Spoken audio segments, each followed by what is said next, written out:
Okay, hello, good evening, everybody. My name's Veronica. I'm event manager at Beetroot Academy, and I'm so glad to welcome you here on this free event dedicated to all about the career in UI UX design. So who are those designers? What do they usually do? What are their typical tasks and goals? And how you, a person who maybe is starting to thinking about changing a career or pursuing precisely the UI UX design field, may know is it a good fit for you personally. I hope that after this webinar, you will have a clear picture of this field, of this career, maybe your possibilities of growth and development. And today with me is a great speaker who will share all about his personal experience and will try to give you as much information and also advice as possible.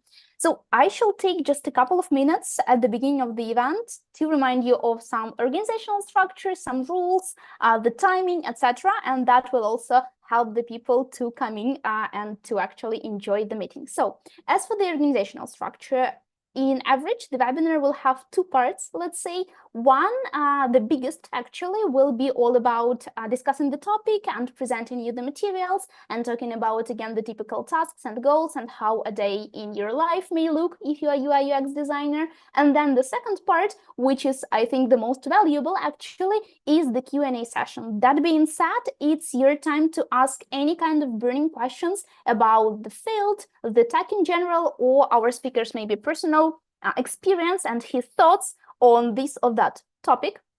As you may know, we have a form that you use to register for the event, and there was a line to send any questions beforehand. So actually, we're going to start with those questions to give you some time and space to think and write those questions down. If you have any questions like on the go, you can also write them in the live chat. That's the place for us to communicate. So say any comments, questions, but please know that we'll try to cover all of the questions closer till the end.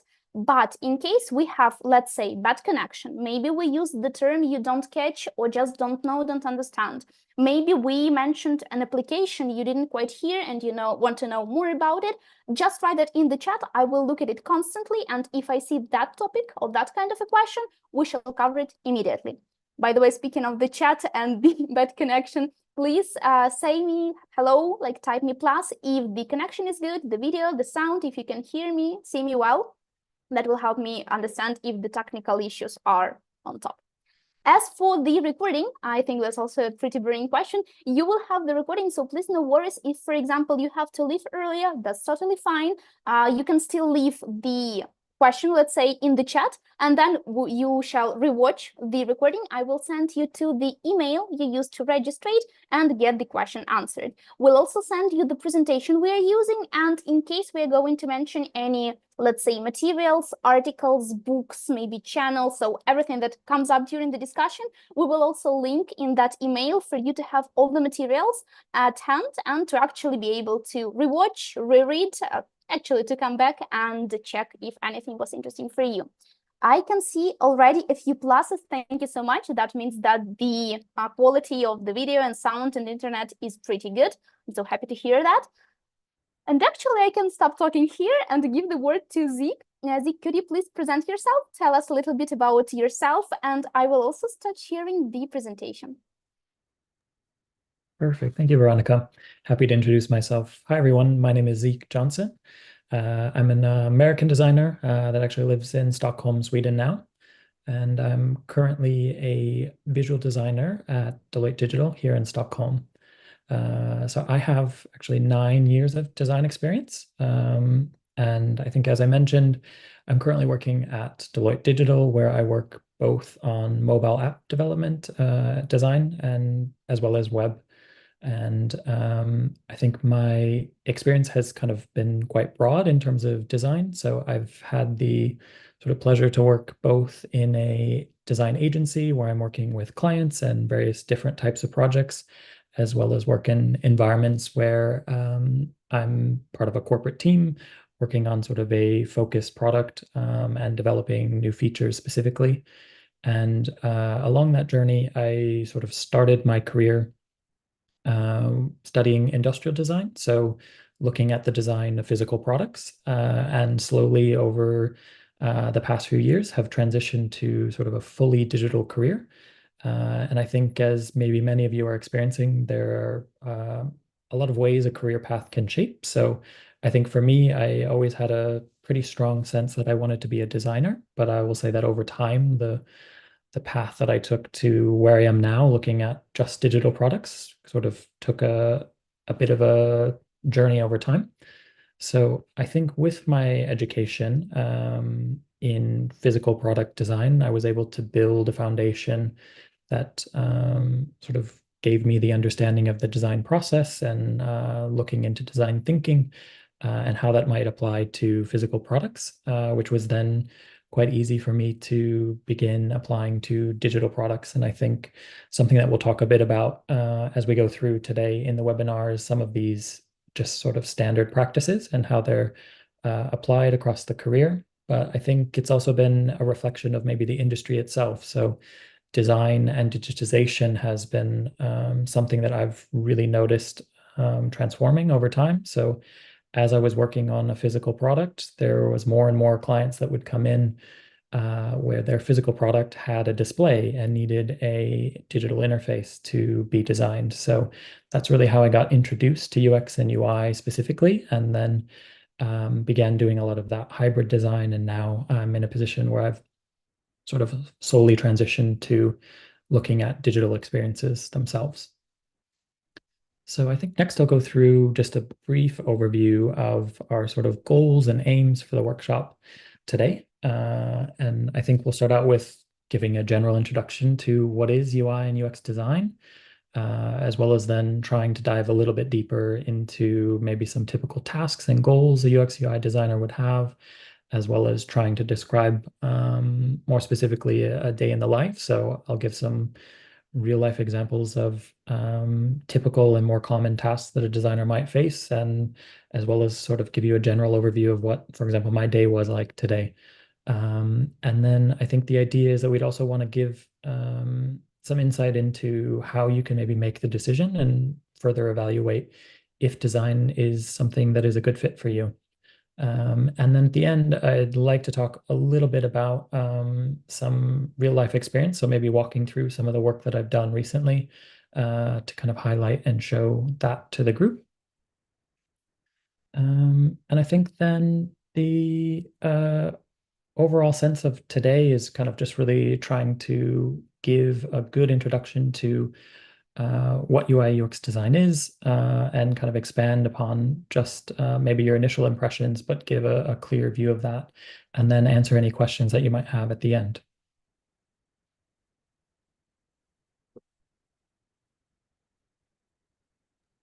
Yeah, but actually, let's have a small icebreaker activity before we go into the topic. So I suggest you evaluating your today's mood and, let's say, vibe on this beautiful scale of cats that we have prepared. I personally am not a dog person or a cat person. So if you're a dog person, I'm sorry. We'll have only cats for today. So let's pick a number with the cat illustration that reflects your mood today perfectly. For example, for me, I would pick number 7. I'm also like sitting comfortably, like a cat in the box, listening to today's presentation. I'm really excited to get a deep dive into the topic because I'm not a technical professional in this field, in the field of design by any means. So it's really cool that I can listen to a working professional and to hear his personal experience and some maybe tips and tricks on how to build this career, how to choose, how to actually say if you should choose this career or not. Zeke, what about you? How are you feeling right now on this cat scale? I think I'm feeling maybe a number 4. If it's a meowing cat, I guess I have a lot of talking to do today, so maybe a little bit louder than I normally am, but excited to be sharing and giving a good walkthrough today. That's great. I think we have a lot of number 4s. I usually thought that it's like, an excited kitten. I sometimes speak it for myself also, but I like your association with like the talking. We have number 6, which are like just relaxed, also very great. We have number 2, like super relaxed, also great. That's mean you are like sitting comfortably. That's always good. Sorry for looking down. I'm just looking at the phone with the responses. We have number 5 and 6 and 4 again. So 5 is kind of, this cat. So maybe you are an experienced one, just came to listen, maybe a different point of view on the career, which is also great, then your comments will be especially valuable. I am the cat number one. Okay, really like started to take the topic. That's also really good. My cat right next to me, number two. That's great. I'm great. You are taking your pets to the educational events. Those are especially really good listeners. Okay, so thank you for this small activity. And now I think we can actually continue with the educational content as it is. So I think we should start with this division because the name suggests UI UX, like a double name. But could you please explain a little bit more the difference? What do these two letters actually mean? And why do we usually combine them in one profession? Yeah, happy to kind of give an introduction to this. So I think, as you'll see quite often, UX and UI are both spoken about almost together. And I think this comes a lot with it's a bit easier for people to package it this way. But when we speak about UX, we're talking about user experience design. And when we speak about UI, we're talking about user interface design. And I think in addition to UI, UX, there's quite a few other terms that you might run into across the design industry. So a lot of times there's also product design, which often can be someone that does both of these. And it's really about how certain companies want to package the types of roles. So for example, myself, my title right now is senior visual designer, but I would associate myself closely with a UI designer. And that's sort of just how Deloitte specifically describes the task of user interface design. And to kind of break these apart a little bit further, I think when we talk about UX design, we're really focusing in on more of the logic and focuses around how that experience can be the most convenient or enhanced for a user, but also providing the clearest and most optimal path for making maybe a necessary decision or performing an action. And when you're talking about user experience, you're looking at understanding how a certain flow or interaction should be navigated from start to finish. So it's not looking at maybe just one screen specifically, but how that screen or interaction fits in the context of a series of screens or an entire app or website. And I think as we then navigate more to what we would consider UI design and looking at more of the details around the visuals and graphical aspects of an interface itself. So I think when you look at a UX designer's work, they can often be including the foundational elements, say a button or an input field. And a UI designer will then sort of pick up that skeleton or wireframe and start applying then other influences from maybe brand guidelines, things like that. So looking at how not only the experience should be, but how it should look and feel to a user to interact with a button. Should it be larger? Should it be rounded? Should it be square? Should it be this color or that color? And I think this is really something that is kind of going into a more detailed analysis of an interaction with a more visual lens. And when we start to talk about why UX and UI are often so commonly used together, I think it's because they should go hand in hand. So you often aren't doing an activity without the other when you're developing a new application or a website. I think there's a lot of times when maybe a company might have a person that does both. So I would say that I have been in quite a few projects or roles where I'm pretty flexible between focusing on UX design versus focusing more on UI design. And I think in larger scaled teams, they often separate those tasks. So I think as we kind of dive into a little bit more detail, you'll see that they are quite different in terms of the interactions and logic that you have to put into maybe focusing on the user experience of a specific app or website, than looking through the tasks that a UI designer would have specifically. I think one thing is to kind of keep note of is that they, even if they are quite different in terms of the tasks that they perform, I would say that most UX and UI designers often have a good understanding of what the other does, and that often builds more successful experiences and kind of understanding how you can play to each other's strengths. The same way that I think more design focused people need to be able to have some level of understanding of how development works so that they can um, build and design things together successfully. So I think then what would be great to go into next is breaking out some typical tasks and goals of UX designers and UI designers.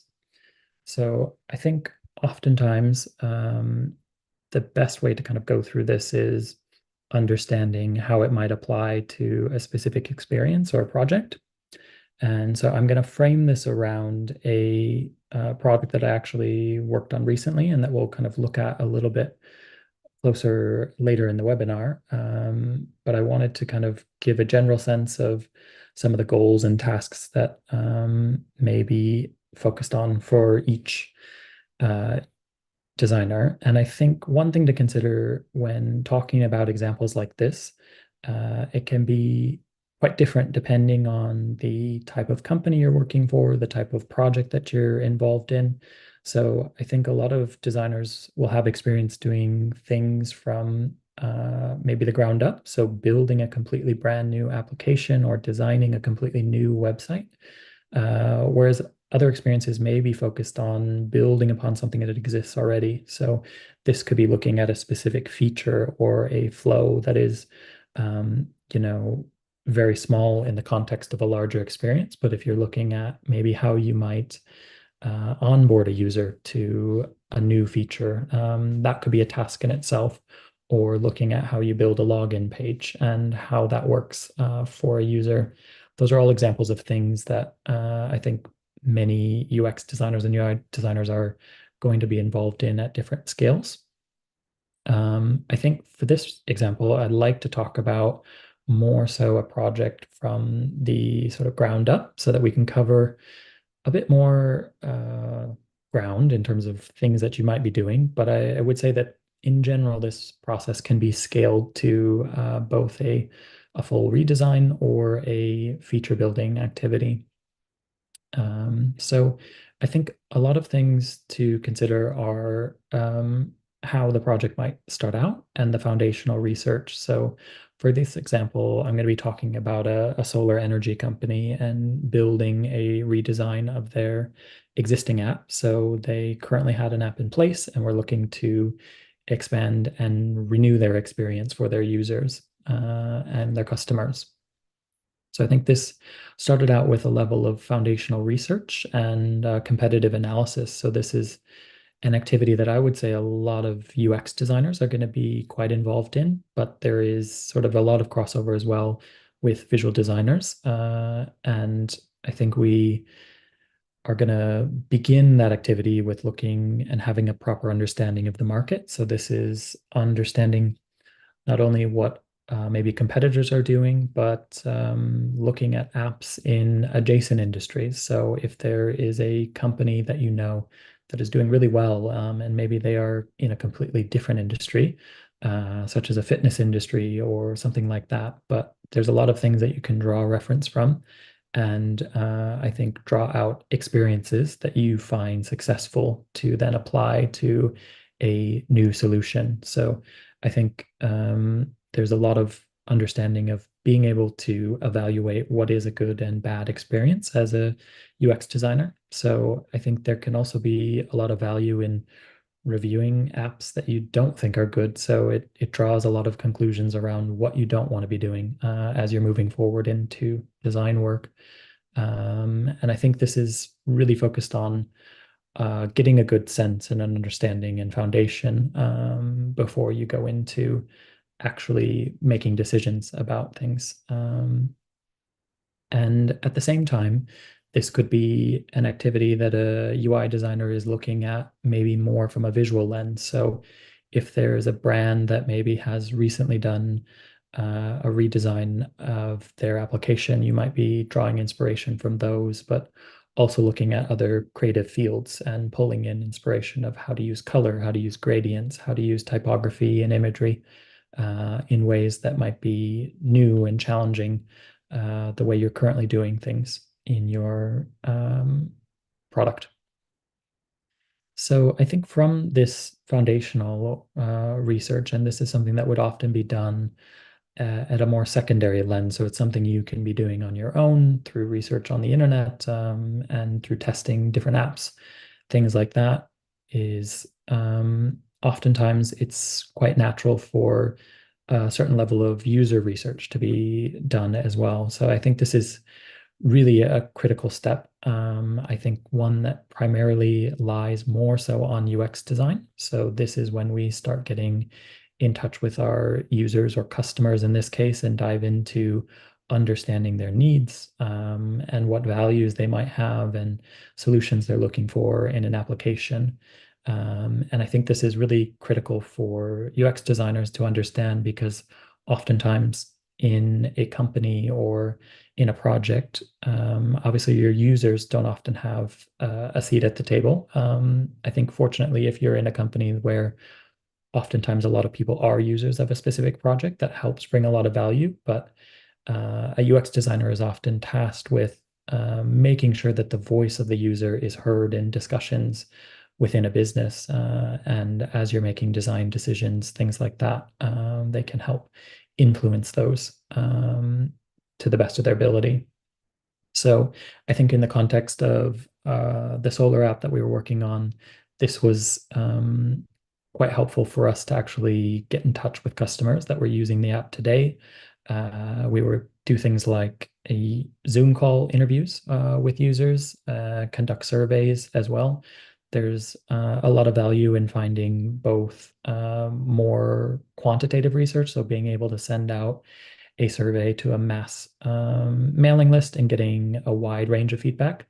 And then also having more focused interview sessions with customers to get their detailed understanding of the current product, maybe, and then what gaps or needs that they're missing so that we can have a really diverse view of what our users' needs are as we move into the next phases of designing and tailoring a solution to their needs.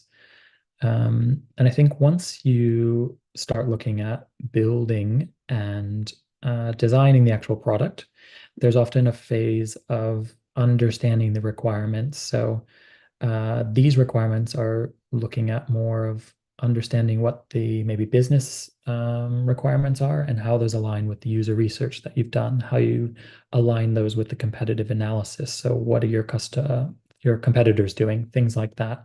And this mergence of those three things are going to be really critical to making sure that you can find a nice balance and push that through to a successful design phase. And I think in the beginning of a project is a lot of where UX designers are going to be involved. They're sort of setting these foundations of getting a really strong understanding of these needs, which then often translates directly into building out what we call a UX wireframe. So essentially a skeleton of the design. And this is where you will start using tools like Figma.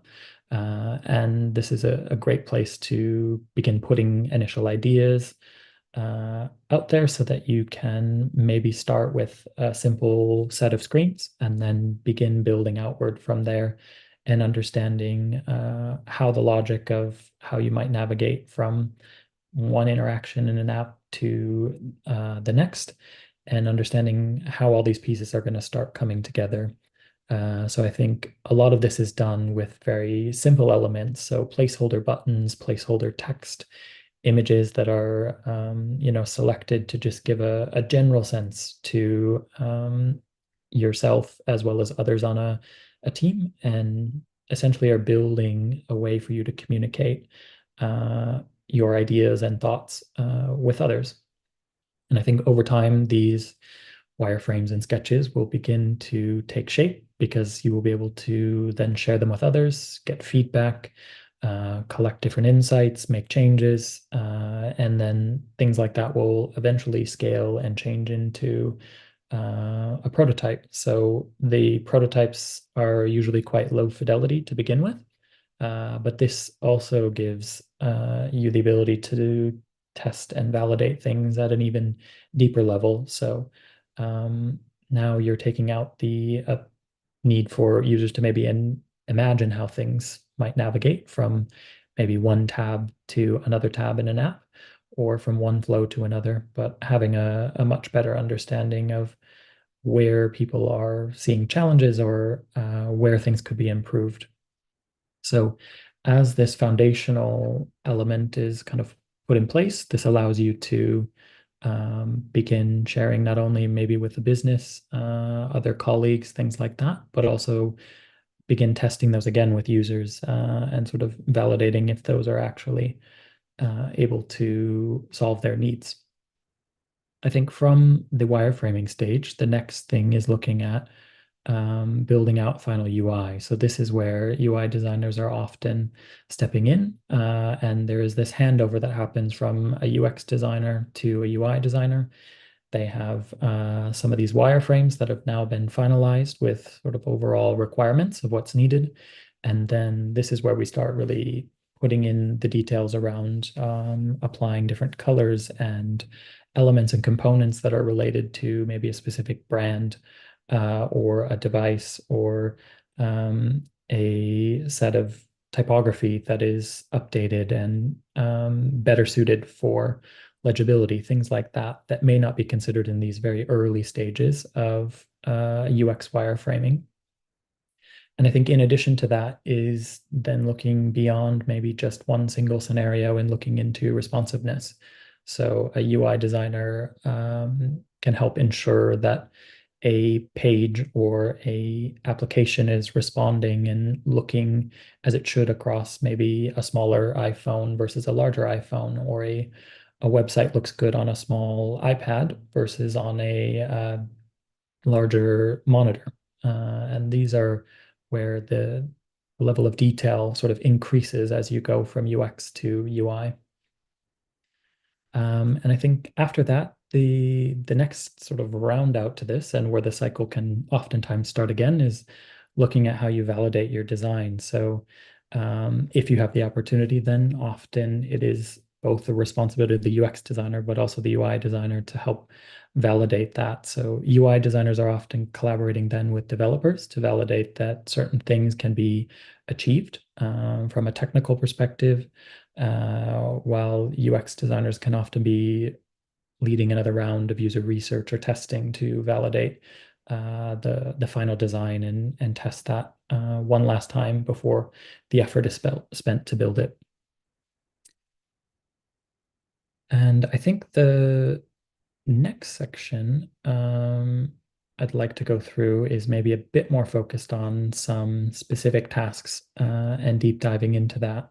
And I think this is a bit similar to what I mentioned above, is that the areas on how this might look, depending on the type of role you have, and the type of company you're working for, the project that you're on, can differ quite a bit. But I think overall, this provides a really good overview of something you might expect to experience sort of day to day as a UX or UI designer.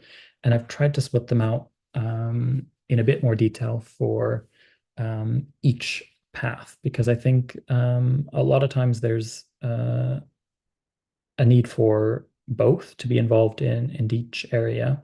But I think one of the things I mentioned before is working in Figma. So this is one of the main tools for designers. So this is fortunately a very collaborative tool. You can have many designers working in this. You can have developers in this space. You can have maybe project managers or other business stakeholders that are there to view designs, review them.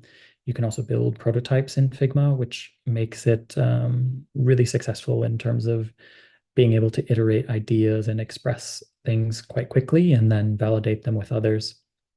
And I think a lot of the UX tasks done in Figma would be focused around defining those user journeys or flows that ensure we have a clear understanding of all the requirements as well as the features needed.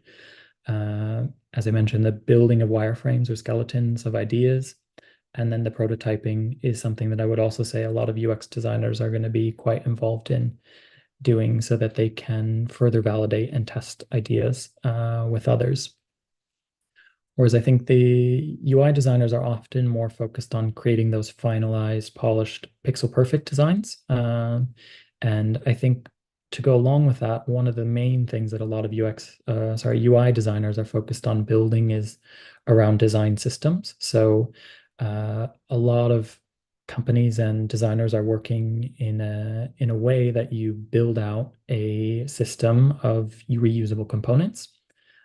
So when you think about the way maybe an iOS phone or Android phone have similar buttons for most of their applications that are built by either Apple or Android, this is based on the foundation of an established design system. So UI designers will often be looking at how they can build reusable components, style them consistently so that there's harmony across an application or a suite of products, depending on the scale, and then make sure that as they're creating these designs, they're using components that are all synced together in one system. So if you make one change to a button, it applies across all of the screens and saves you quite a bit of time. But overall is really about ensuring that there's things in place that ensure the consistency across the designs as we move into a level of more detail.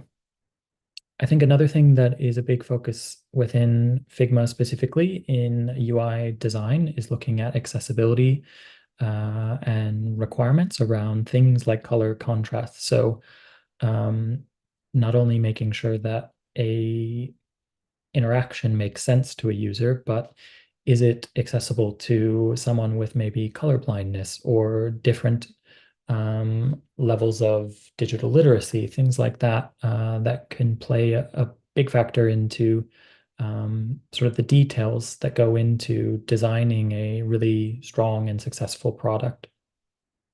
So connected to that is, I think, the choice of colors and ensuring that those are accessible and meet certain contrast ratios. There's a lot of guidance within the industry of standards that we need to meet to kind of have a universal approach to how we make an accessible product. And I think this is something that's becoming more and more of a priority for a lot of companies. So I think it's something that designers are often facing more frequently. I think in addition to that, we're looking at selecting and creating specific imagery within Figma. There's a lot of different tools that you can use to build that directly in Figma, such as how we might want to maybe communicate the brand and apply that to different icons or CTAs or animations, things like that throughout the application or website. And then I think one of the sort of final things for a UI designer within Figma is a lot of documentation. So making sure that you're communicating effectively so that when you hand over your designs to a developer, they can be easily interpreted and really end up looking like the designs that you intended as they go into a development and build. So I think the next thing around working out customer requirements, is looking at how we validate things through user testing and user interviews. And I think this is oftentimes a much more UX focused task. I think day to day, you'll often also be communicating with a wider team. So I think as isolated as maybe the Figma task can be for designers, there's also a lot of back and forth that go with maybe project managers or other developers to ensure that maybe features are being developed and can be factored into project plans. There's also a lot of reviews that will happen with both back-end developers and front-end developers to ensure that feasibility is met and the things that you're creating are achievable within maybe a given timeline or a budget as well. And then the coordinating of solutions with customers, there's a lot of opportunities to both interview users as well as send out surveys. So those are more direct interactions, whereas there's oftentimes a lot of time spent looking at data as well. So reviewing analytics as well as heat maps, things like that. So there's ways that we can monitor and track interactions on a website, for example, if we can sort of understand where we're having issues and how we can maybe better design for a specific goal, whether that's to reduce a bounce rate on a certain page, or we can use heat maps to review maybe the placement of certain CTAs and things like that, and understand where users are struggling. As sometimes when we're interviewing them, they may say one thing, but then when you go to watch them do something, they may do the other. And so there's a lot of different variety of ways that designers can really help solve those challenges. And then I think the last one is searching for ideas to improve a customer project. So this is, I think, as I mentioned before, looking at different competitive analyses of industry players, and also keeping yourself up to date with new trends in design and technology. So I think curiosity is often a natural behavior of a designer. But with this, I think you're also often tasked with keeping others inspired. So other areas of the business or team that you're working on may not be quite as curious in the same ways. So I think oftentimes keeping visibility of what's happening in different industries or technology is another really common task that helps fuel and make your design work more successful.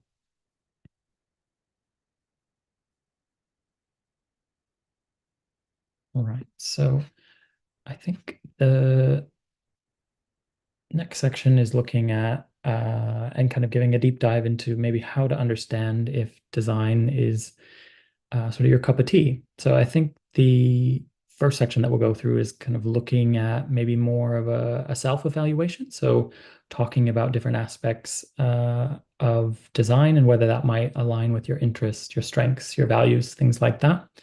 And I think from an interest perspective, there's obviously a natural creativity to design. So oftentimes I think that's a gravitation towards visually appealing things, as well as understanding how people might interact with technology. So this is oftentimes the interaction of those two things when you look at UI design and UX design coming together.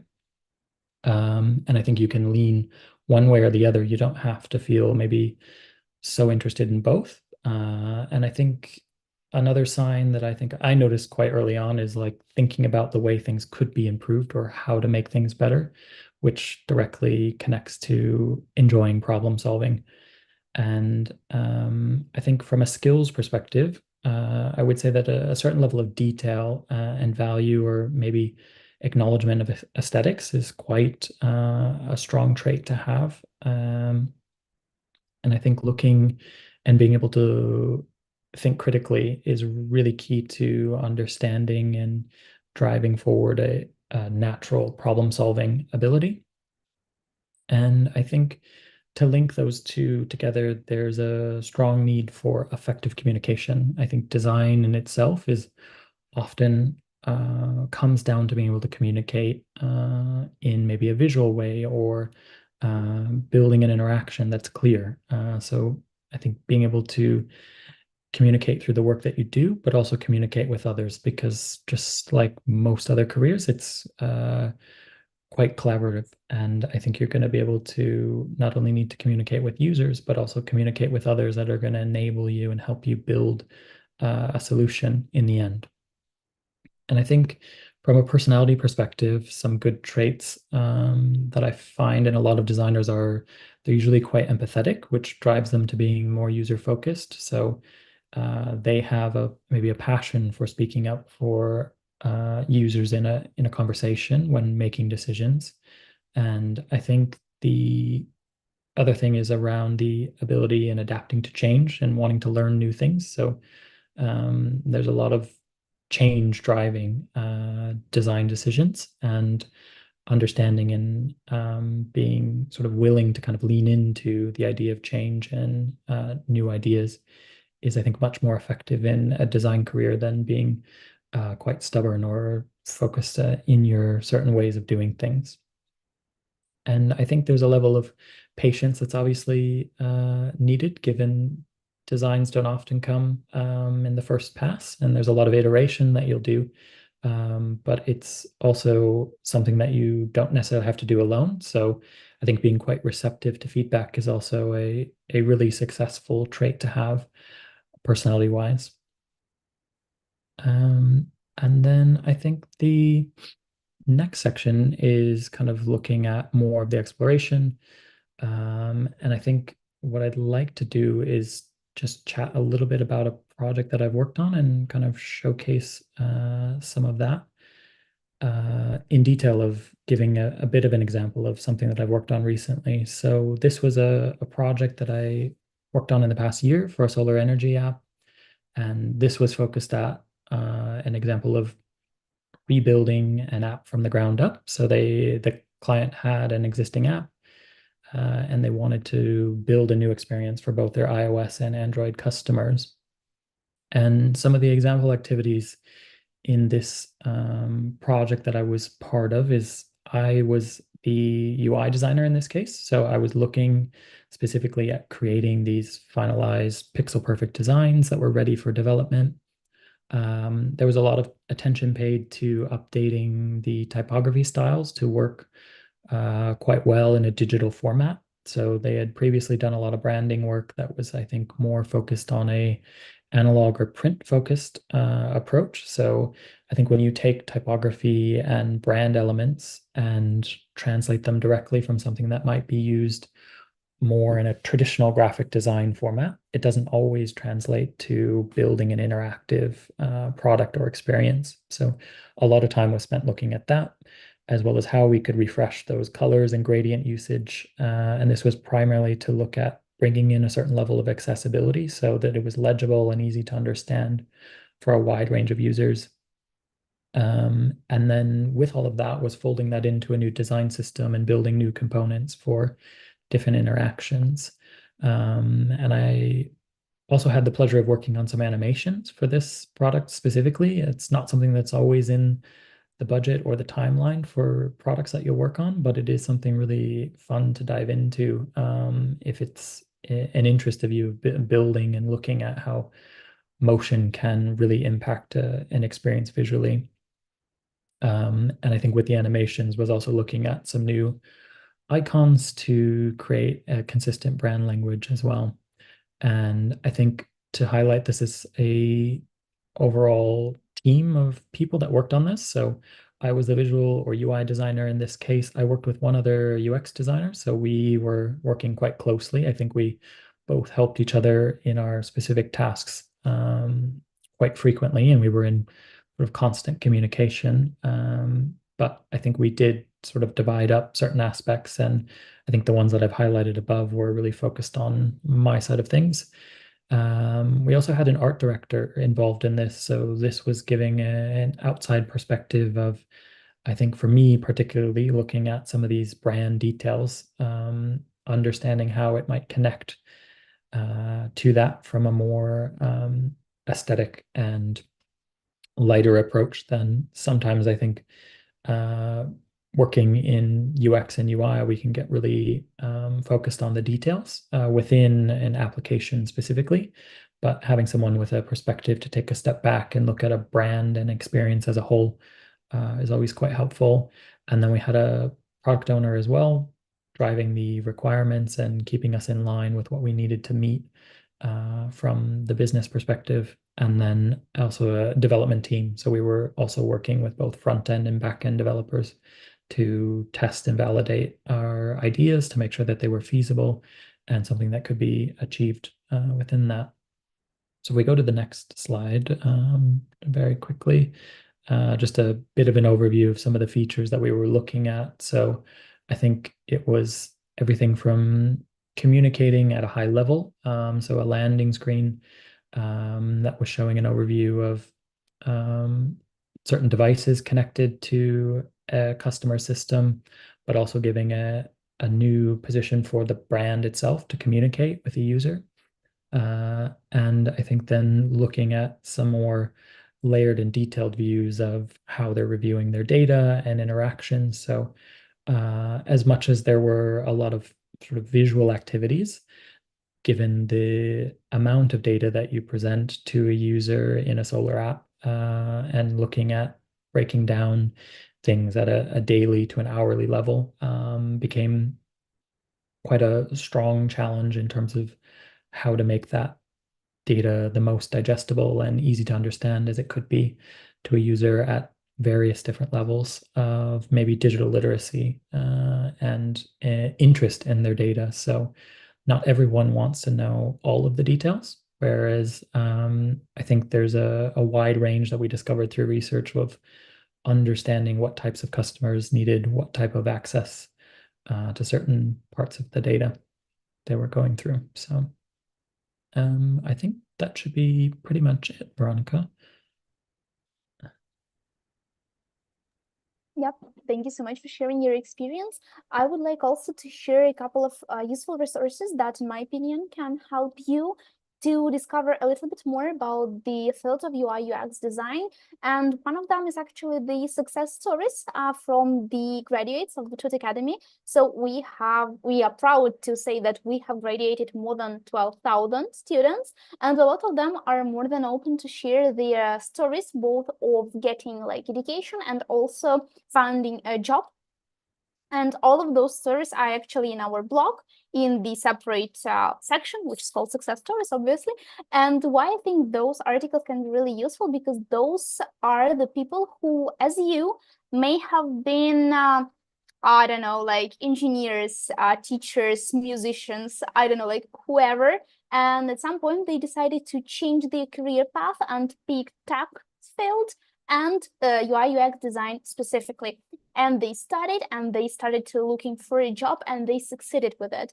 And I think like having Zeke here and answering all of the questions and sharing his experience is just awesome. But still, sometimes Zeke, I mean, has a lot of years of experience. He's far beyond in the field, which is great. But you are only starting and maybe hearing from people who also just have started just a little bit before you and have also not so much of experience, but still something to share, their stories, their tips, how to maybe craft a good resume, how to showcase your portfolio, because for designers, it's really great to have it as an addition to actually show your work and the projects you worked on. So I think that's a great way to also discover a little bit of other, like variants of how people have already completed the journey you are maybe about to embark on. And again, those are the stories that are actually real. Those are the interviews we've made with our graduates and who were open to share their stories. So I greatly encourage you to read those to find both motivation and also some useful resources and advice on how to maybe start learning, how to pick a course, and also how to secure a job when you are finally graduated, but still haven't had the job. And as for Beetroot Academy, because this is a webinar on the behalf of it, I will tell you just a little bit so you know who we are and why we're actually talking about education in tech field. So we are Ukrainian-Swedish IT school, a tech school that have graduated, as I have mentioned, more than 12,000 students, and now they are employed more than 700 companies worldwide, which are extremely proud. And we are also honored to be acknowledged by Almega. It's a European organization that acknowledges education for the adults. So those are the people of the age we're working with. We're not specialized on the children education, but on the adult education, and especially giving them a tech profession. So this accreditation also helps with your certificates or diplomas, let's say, because it's not just is like electronic piece of like a document. It's also certified by a European organization that will help you, give you like a bonus when you're, for example, applying for a job. So in the academy, we're all about people-centric approach. That means we give you the life lessons with the teacher. Otherwise, you have all of the theory and tasks to do at home to prepare for the lesson. But in class, you actually work with a professional one of our requests for teachers is more than or at least 5 years of actual experience in the field. So those are people who have already worked, who have already been in different projects, teams, and who are also welcome to share their experience with you and help you teach actual practical skills that you will need on the real project again. We have also a person who is called a group coordinator. So that person will help you with all of the organizational questions to make your educational journey as smooth as possible and as comfortable as possible. We also have a course curriculum updated by professionals. We update it once a year, twice a year, maybe at some courses, because we would like to stay at the top of the materials. And the tech sphere is one of those spheres that changes constantly, and we update the information, we update the materials, and of course teachers always share the top hand experience, what is trending right now, what are the techniques or maybe tools that actual professionals in, let's say, UI UX design are using for now.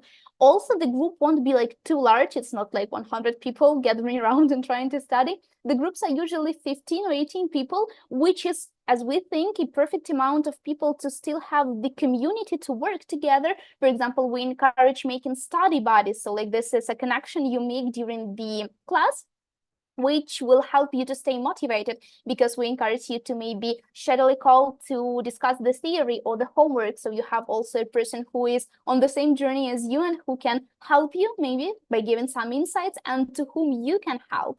We also have these small groups where you can share any of kind of questions you may have. And that also means that teacher can help literally everyone. There are not so many people that the teacher can't possibly cover. And also we have different bonuses additional to our courses. For example, a career counseling. It's a separate block, let's say, of a couple of lessons and separate theoretical materials that are all about how should you create a CV, what are the rules, the structure, the templates you should use to make it actually looking professional and neat and clean. Also how to write a cover letter, which is a big bonus when you apply for a job, how to make a LinkedIn profile, which is in today's job looking experience is one of the important let's say parts which you should have actually to be able to secure a job. And also we have a small live sessions with recruiters who will review your CV, cover letter, LinkedIn profile, and who will also help you train for the interviews, because I think that's the scariest part, to actually come to another recruiter, to a different person, and try to present yourself as a specialist. And we also have a separate AI module that will help you to learn how to use these AI tools, which are really trending right now, as the additional help in your job. Yes, as for example, UI UX designer, but also how can you use them to make your job search process even faster and easier. For example, you can ask ChatGPT the structure of the CV and use it then to craft a better CV if you work from a blank list, for example. And one of the additions we've made to the course, I will just skip the slide and then come back to the presentation of the course curriculum. One feature that we've added is a career support. It's a new feature that we decided to add because, again, I think the part of getting a profession, learning and mastering it, it's not the hard one. Well, I believe so. The hardest thing, I think, is to actually find a job and secure it. And for that, we have a separate feature, which are these personal one-on-one consultations with the senior recruiter. The access to those sessions will be opened, as you can see, from the last month of your studies at the course. And then you will have 6 months available to book 3 personalized sessions with the recruiter. What can you use those sessions for? To personally create a CV with the help of recruiter, to be actually super clear and presented about your skills and experience. You will work on your CV and resume and the cover letter and everything. But also that's a place, for example, to discuss your PDP, personal development plan, and maybe think more about the career and maybe discuss the interviews you've gone to. So you will have those separate sessions to actually discuss with the professional about everything you would like to know about the job search process, the maybe mistakes or experience you already have. So how can you take maximum out of it and actually maybe plan a little bit ahead about, for example, the steps you would like to do after becoming a junior UI UX designer, because of course there are different, let's say, opportunities for you to pursue, and that's also a good thing to discuss them maybe beforehand, maybe exploring them a little bit so you can actually know where to move. And coming back to the general information about the course, so we prepared the course where you can craft actual projects that will go to your portfolio directly. You will work both with the website and mobile application. So we try to give you the overview of different possible, like say, scenarios of how can you work in this field, and then you can decide for yourself. Of course, we'll cover all of the necessary instruments like Figma, for example, which is an essential tool, I think, for the UI UX designers. And you will work with everything concerning UX and UI part. So you should start with everything you need to know about the analytics, the exploration, the discovery stages, up to picking, as Zeke has mentioned, like the typography, the font, the color, the round or the square button. So we'll try to cover all of the stages, again, with a professional teacher who will be sharing his or her personal experience and try to give you as much practical on-hand skills as possible. And actually, that's all for the main part, let's say, and that's the place where we start the Q&A session. So again, I encourage you to be proactive and ask all of your questions. Please remember there is no such thing as stupid question. There are no such thing, I promise you. Please ask anything you would like to know about maybe Zeke's personal experience or his thoughts on some trends or topics. Maybe you would like a small advice on beginning your career. Maybe you have something unclear from the first part of the webinar. So literally ask anything. I will see everything in the live chat and we shall cover that. But if you remember, there are a few questions that were sent beforehand. So we shall actually start with them. So you can think about the question and actually type it in. And we're going to follow the questions that were sent to us at the beginning. The question was, I want to change my profession and I plan to go to courses. I'm choosing between data analytics and UI UX design. So maybe you could say how this person can choose between these two professions, how to make it clear which will suit them the best. Yeah, happy to give a little bit of an insight, and I hope maybe the details that we've shared earlier in the webinar have also been valuable to maybe informing that decision a little bit more.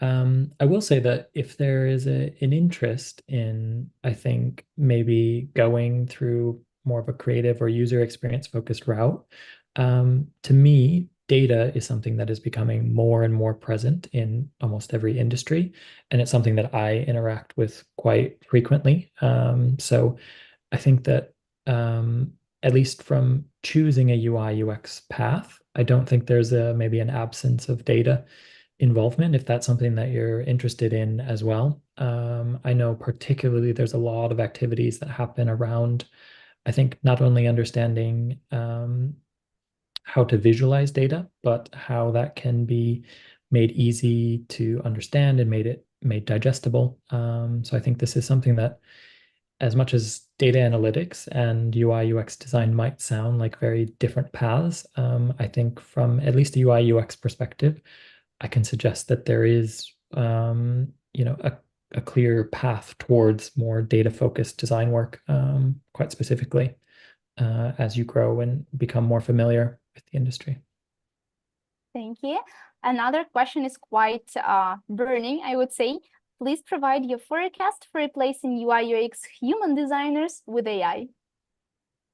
A very, very pressing question. And I think one that we talk about AI at work pretty much every day. It's like everywhere. I think it's just become unavoidable in many industries. And I think at the moment, I think it's amazing the progress that AI has made. And I think it's quite clear that it's going to have an impact on most industries. I think particularly around design in itself, there's a lot of amazing things you can do in terms of generation of imagery and things like that. And I think even to the level of there are people building plugins in Figma to help you build out wireframes.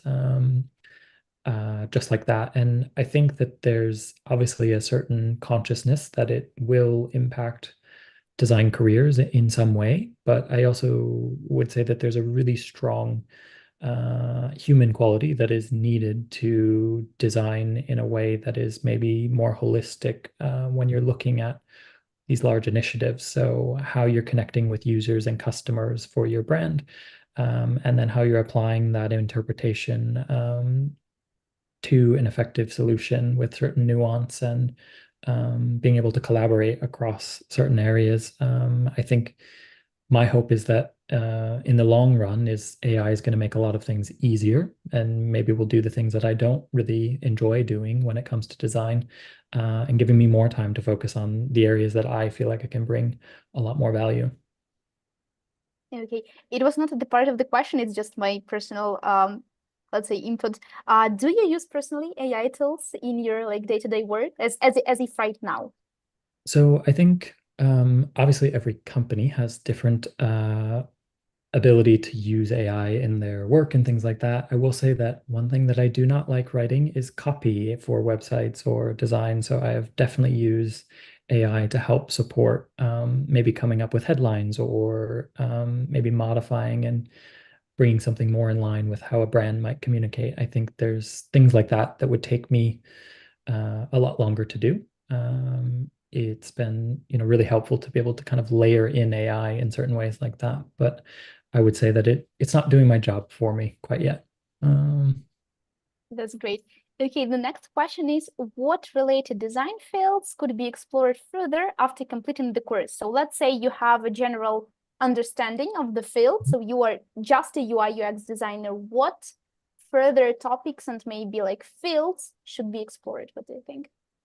Yeah, I think some areas, as you build a general foundation, there's a couple of different ways you could go. I think there's a lot of value in focusing in on a specific tool or piece of software. So I think Figma is obviously a natural example for UI UX, and maybe building up your experience with that in a more detailed level. But I would also say things like understanding user research practices. There's a lot of detail that you could go into and building upon that skill if that's something that's really interesting to you, or looking more towards maybe service design. So understanding processes and system design as well.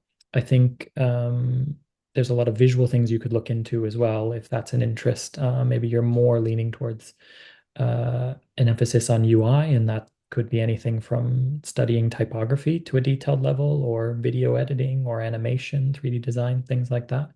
I think there's a lot of different areas, but I would suggest picking an area that can help you focus in on the things that interest you about the design process. So maybe focusing in on one of those specific areas to start after you've built the foundation.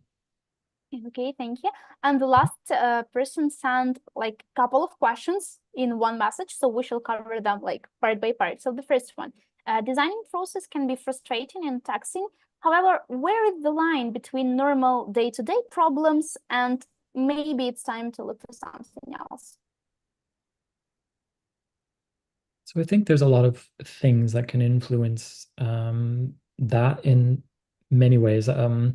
I think it can be a long and frustrating process, depending on where the challenges are that you're facing. So I would say that oftentimes the areas that I would struggle maybe in a specific project is down to communication. So it's being able to maybe effectively communicate with a business unit or someone that is making decisions outside of maybe the design bubble, or if it's something related to trying to get maybe alignment with developers. So I think there's often a challenge of understanding maybe what you build in Figma isn't always the most feasible thing down the road. But I would say that there are, from a general sense, design in its sort of core thinking and mentality and task, there's, I think, a lot of different paths you can take. So UI UX design is one area, but there's a lot of people with design backgrounds that go into a more research focused thing. So maybe you're strengths might lie less in actually crafting the detailed solution, but actually talking about and identifying where challenges are that can then be brought forward to build a solution. And so I think there's a lot of different parts in the journey of design that when you maybe start out in the industry, you're becoming a generalist and you're trying to do everything. But in a lot of ways, there's people that bring a lot of value to specific parts of the design process. So I would maybe consider looking at that process sort of end to end and finding out if some of the areas that are really frustrating are maybe an area that you want to avoid, and you can focus your time and effort and attention into another part of that journey and build sort of a really strong relationship and value that you can bring to that instead. The next question from the same person. What are some non-negotiable skills to have as for designing?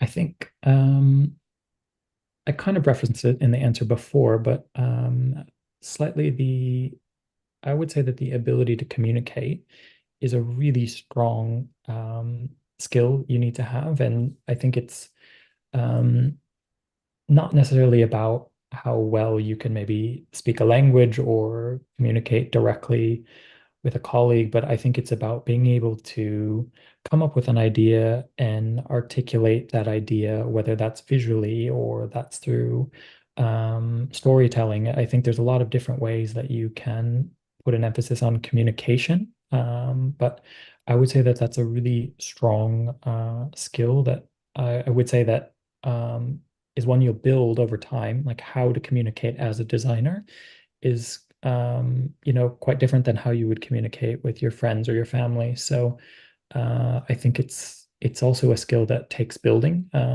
as you go into the industry, but one that I think is quite critical to be successful and I think confident in the way that you're working, because there's a lot of scenarios where designers may not necessarily have a seat at the table to express or talk about their ideas, but in the end, we might have to be the ones putting together a solution or building something in the background with developers, things like that. So the stronger you get at that ability to communicate, I think the more opportunities you'll have as a designer. And the last question, again, we kind of touched it a little bit, but maybe you can sum it up. What common expectations are put on UI UX designers in the workplace? For example, I noticed that programmers need to have, or at least learn, a lot of patience, as solving problems in their field takes time. For some, this nature of work is immediate no-no. Are there any comparable features of UI UX design?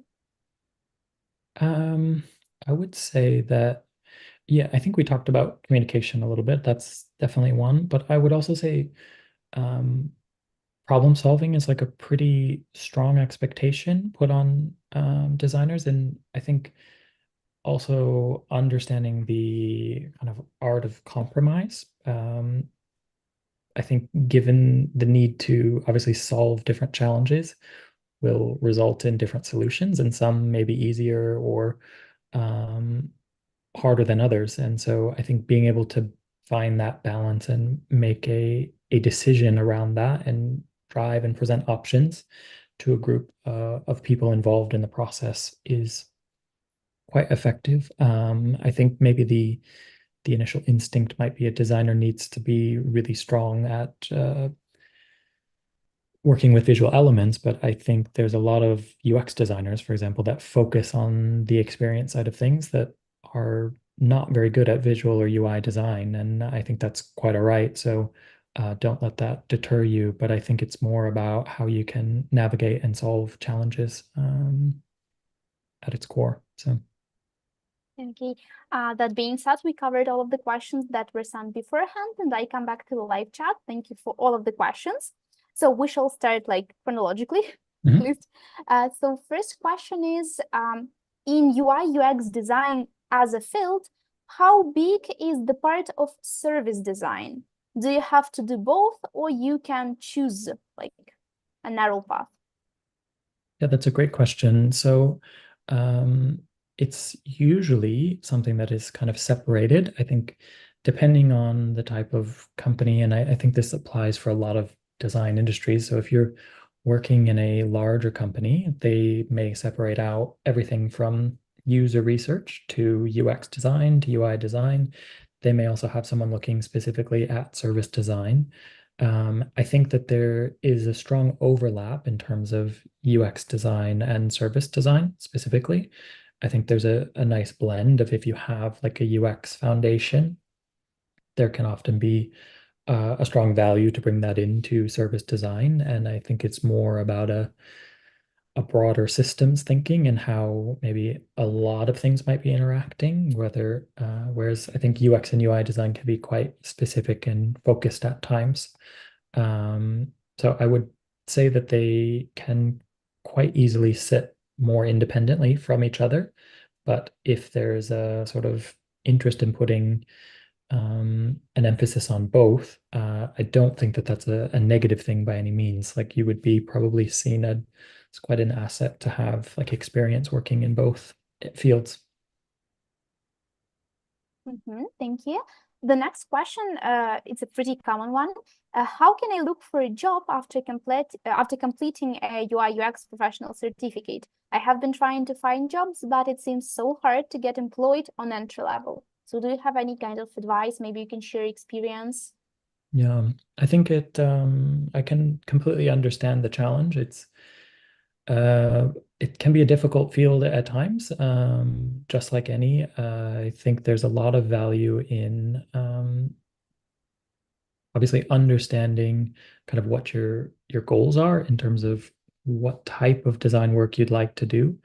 And if possible, I think the one value and sort of benefit that we have within the design industry is the added layer of a portfolio. So I think as frustrating as it can be to have to build a portfolio, I think not only when you're searching for your first job, but also maybe when you're searching for your next job, you're going to have to update that portfolio. But it does give you the opportunity to kind of shape and provide an extra layer beyond maybe a resume of what you're capable of doing. So if you're able to and can put in the time to maybe build out additional project work or find ways to fill gaps in what your experience might be, I think it really is valuable to be able to do that. I think, for example, my role that I have today, I had to do some projects on the side on my own and put those in my portfolio to be able to get my foot in the door, and sort of make this full transition from what I previously had a lot of design work in my portfolio for physical products. I needed to fill certain gaps in the digital field. So I think as hard as it can be sometimes to have to put in that extra step, I would recommend like enriching your portfolio as much as possible, because oftentimes your work is going to speak for itself as well. So you're talking about the portfolio. I will jump to another question because it's actually about a portfolio. So how should a portfolio be created if you have no clients, no brief, so you haven't actually started working? What's the best format? And also, who is the best person to send it to an interview, like position-wise? Mhm. Yeah, so I think from a portfolio perspective, it is definitely like a very common challenge of when you are just entering a career or an industry, you're not having maybe the full level of experience that having a sort of app on the App Store is going to have or a live website. So I think one of the things that often are looking for is being able to make sure you're communicating the way that you're thinking and your processes quite clearly. So it's less about maybe the end result, but understanding and making it clear how you got to where you ended up. So I think this connects back to the ability to be able to communicate well, because if you're able to communicate your thinking and your processes quite well, it's usually a good sign of how you're going to be to work with. So I think there's a lot of obviously skill building that you can do at a company. So if there are maybe certain technology limitations or things like that, those are quite easy to upskill a maybe more junior designer when you have other professionals around you. It's easy to kind of teach and lift you up there. But it's those areas that are more focused on some of the softer skills around communication and your maybe decision making, things like that, that usually when we're hiring is what we're looking at a junior level, because those are the things that are less easy to maybe teach or shape in a new designer. So Okay. And which format would you recommend for a resume, sorry, for a portfolio? yeah, so I mean, there's value in creating a website. I think particularly at a level where you're able to show your work, it becomes more and more difficult as you progress in your career because everything you do sort of finds itself under an NDA. So you often can't show what you're working on unless maybe you're a freelancer. So I would say that a website is perfectly fine to submit.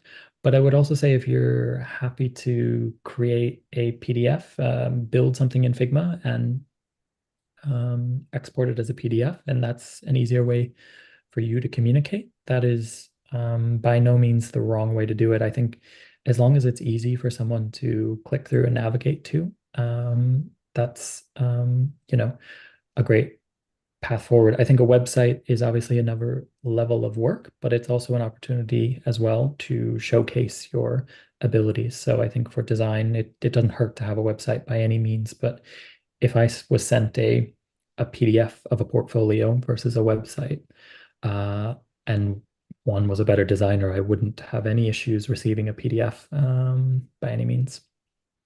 Okay. And to whom should I send it? So just to a recruiter to whom I send all the like CV and cover letters, or there is a separate person? Yeah, so I think there's a couple of ways you can do this. I think most places are going to just request that you send it through a hiring manager. So you can follow up through like a traditional application form. But I would also suggest that if you're maybe really interested in a role or a company, you can try to be more direct with any designer at that company or field, even setting up an informational interview, as I would maybe call it. And it's less of please, would you give me a job? But more of like, I would like to find out more about your company, maybe their experience specifically. And it's a way for you to kind of get a foot in the door beyond just going through traditional application process, because that can often obviously take quite a bit of time. But I think also another way is setting up reviews. Like if you see a designer or know a designer at a company that admire their work or things like that, and you're looking for feedback, that's another way to kind of showcase your skills, but also your sort of willingness to grow and learn as well. Thanks. That I think it's a great advice. And the last question we have for now that I kind of skipped. So the person says that he's in his 30s, European, so we're talking about European market, with Mhm. professional background in graphic design. But for the last 2 years, I have been working as a digital marketer. How difficult is it for a person like me to get hired? I think this sort of relates to something you're probably quite familiar with, but to me, this is really going to come down to portfolio. I mean, it's clear that you have experience and industry relevance. And if you speak with any UX or UI designer, they're by no means going to think that a graphic designer um, is lacking experience in those areas. I think it would be maybe really beneficial to understand what sort of core skills you have and kind of be able to tailor those more specifically to the roles that you might be looking at specifically in either UX or UI design or maybe a hybrid design.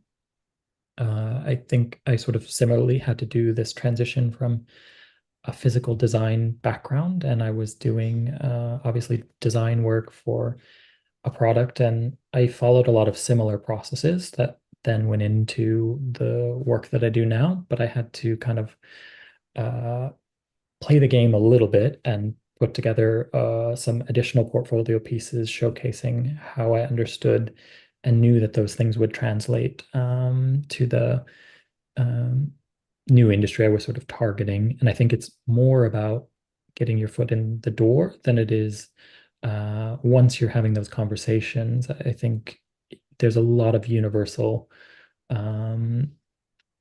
experience across design industries. So I think that will be quite relevant to kind of carry in. So I would, if it's something you're considering, I would definitely encourage giving it a try, for sure. Yep. And we just got another question. Are there any volunteer platforms for UI UX work in Europe? Is there such a thing? So I know of, I think the best example might be, and I'm sorry, I don't have anything extremely concrete, but what I would maybe look into doing is reviewing and kind of searching for different hackathons that take place. So there's oftentimes a lot of developers that do maybe website builds or things like that over a day on a weekend. And I think there's a lot of obviously like technical input to that, but there also may be opportunity for design to be involved in those as well. And that might be a good option to one, work on something a bit smaller scale and in a shorter time frame, but also collaborate with the team and get some different experience levels. There are often things that I've been a part of hackathons and things like that before, and there's often a lot of more junior designers and things that are part of those as well. So I would suggest that as a good opportunity to maybe explore. Thank you for all of the answers. I think that's, at least for now, all of the questions. I really hope we could answer them and the answers were helpful and clear. And the last part we have for you today, it's actually a few bonuses. One of them that was kind of teased a little bit is a promo code that we offer you that will give you either 15% discount for the whole price of the UI UX design course at Beetroot Academy, or 10% off each installment payment that takes place monthly. So to make your career even more accessible as possible, at least, if you choose the field and the academy, we offer this code, and also another bonus that we are going to send you in the email alongside with the presentation and the recording is a small professional guide to a career in UI UX design. So it's basically what we have talked today about the skills and personal characteristics, and also some kind of prospects of a career you may have, all in a helpful and like PDF format. You can rewatch, relook, come back to check any information, which I think is really handy, and I hope it will be very helpful. Thank you so much for visiting the event. I really hope that it was valuable information, that it helped you to either decide if the UI UX is something you would like to do or not, and to actually get the questions answered. I also hope the answers were helpful. Vic, thank you very much for your time and experience and for willingness to share it. And I wish you all a great Tuesday evening and have a nice week and weekend that will come back. And I hope to see you at another free event at Beetroot Academy. Thank you so much. Thank you.